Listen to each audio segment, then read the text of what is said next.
Votre rendez-vous qui parle environnement comme chaque lundi. Bonsoir à tous si vous nous rejoignez. Bienvenue dans Planète Locale avec cette question. Ce soir, les espaces urbains sont-ils intéressants pour la biodiversité? L'Akato de Lille a lancé un grand projet il y a 4 ans maintenant en partenariat avec la ville, mais aussi avec l'ADEME, financé par l'ADEME. Nos invités ce soir, Sadia Benramous Vanest et Agathe Douché. Vous êtes toutes les deux biologistes et sociologues. Bonsoir.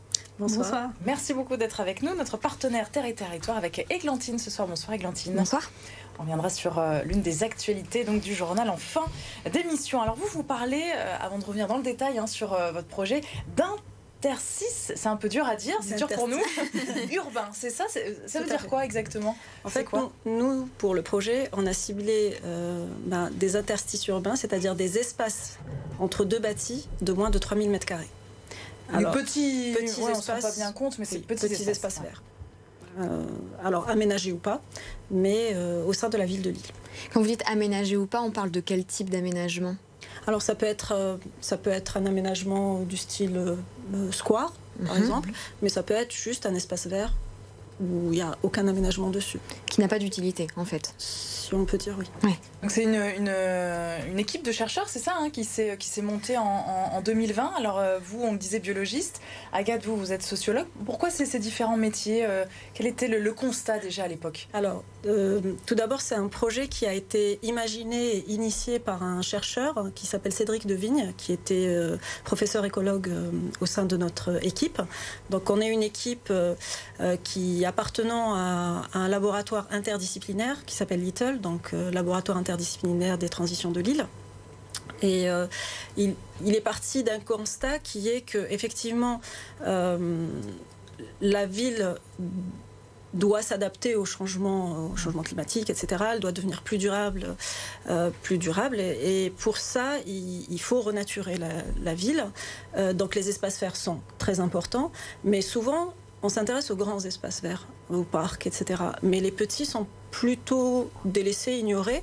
Et donc, l'idée, c'était de se focaliser sur ces espaces-là. Après, il y a un certain nombre d'études sociologiques qui étudient la perception, l'appropriation de ces espaces verts-là. Très peu étudient en même temps l'aspect sociologique et l'aspect écologique. Et même les études qui s'intéressent à la biodiversité, donc l'aspect plutôt écologique, elles s'intéressent plus à une biodiversité visible. Donc les oiseaux, par exemple, les mammifères. Très peu considèrent la biodiversité un peu cachée, un peu invisible, que l'on trouve dans le sol. Et pourtant, le sol est un grand réservoir de biodiversité, comme on le sait. Il y a moins de 3% des études qui ciblent la biodiversité du sol. Et pourtant, elle est extrêmement importante pour les fonctionnalités du sol. Et c'est important pour nous, habitants, c'est ça? D'où l'intérêt et le rôle de la sociologie? Oui, tout à fait. Effectivement, aujourd'hui, les habitants usagers qui ont été questionnés sur ces espaces verts sont très en attente de végétalisation, quelle que soit la forme. Effectivement, l'attente est très forte. Vous les avez interrogés, ça c'était important aussi. Tout à fait. On a interrogé plus de 90 habitants sur l'ensemble de ces petits espaces verts et on a pu constater que finalement l'espace vert en tant que tel est très apprécié pour sa présence, puisque en fait il vient finalement rééquilibrer aussi le caractère minéral de la ville, et on a aussi constaté une forme d'attachement très forte aussi à ces sites. Voilà, donc ces habitants ont pu être questionnés sur ces sites-là, ont pu aussi se projeter dans des améliorations possibles. C'est ça, 12 grands espaces, on va dire Alors il y avait 12 sites, effectivement, 12 sites au sein de la ville de Lille, et puis on avait pris un 13e site périurbain du côté de Lompré, majoritairement au niveau de la... Centre-ville. Centre-ville, oui, c'est ça. Et de diverses typologies en plus. Quand j'avais regardé dans votre communiqué de presse, il y a des médiathèques, il y a beaucoup d'espaces. En fait, c'est des espaces qu'on ne voit pas au quotidien. Pas forcément. Oui, c'est ça. Les habitants, en fait, ils s'en rendaient pas compte qu'ils avaient plein d'espaces verts finalement à disposition. Et qu'est-ce qu'ils veulent pour ces espaces verts, finalement, ces habitants ?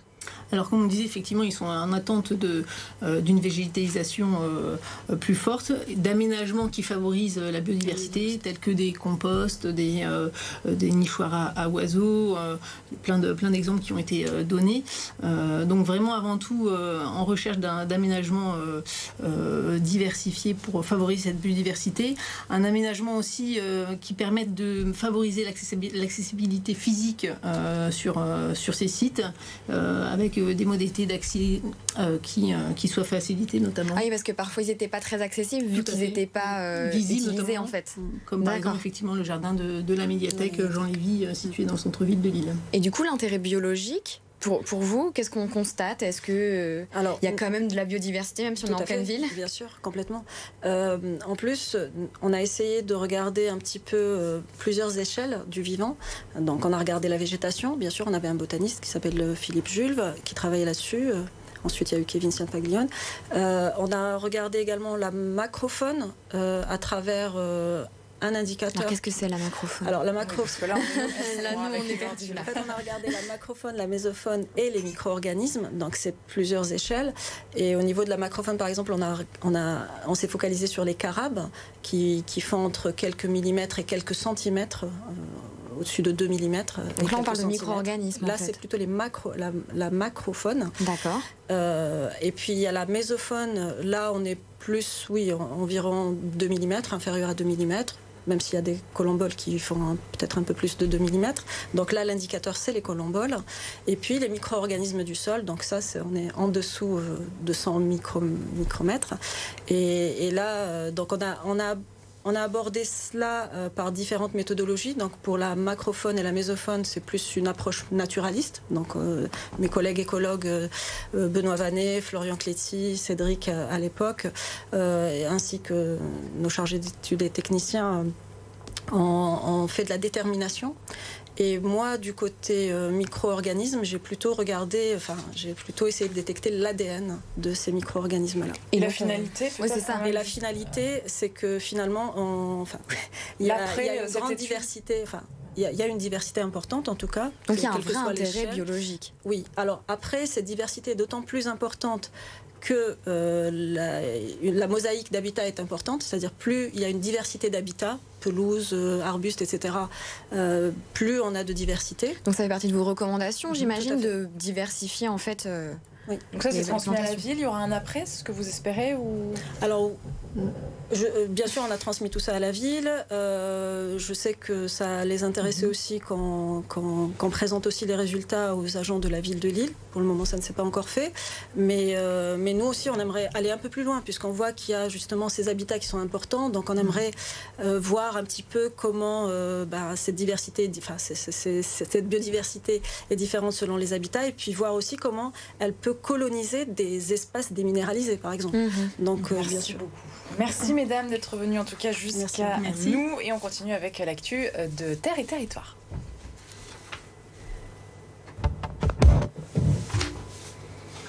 Avec l'actualité d'Églantine, vous nous proposez le portrait de Florian, passionné par les chiens de troupeau. Oui, alors en fait, ça a commencé par de l'agility. Vous savez, c'est ces épreuves qu'on fait faire aux chiens avec pas mal d'épreuves.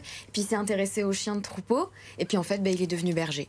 Finalement, c'est ça, c'est l'histoire d'une vie, un homme passionné par les chiens qui aujourd'hui s'occupe de moutons et qui fait de l'éco-pâturage. Et où est-ce qu'il est situé ce monsieur ? Dans les Flandres, enfin dans la Flandre d'ailleurs, faut le dire comme ça, la Flandre intérieure. Je fais attention à ce que je dis. C'est important pour eux, effectivement. D'accord, c'est à lire sur Terre et Territoire. Sur Terre et Territoire. Merci Églantine, on se retrouve la semaine prochaine pour un nouveau numéro. Demain, on parle business comme chaque mardi. On va recevoir demain le fondateur de Reuse.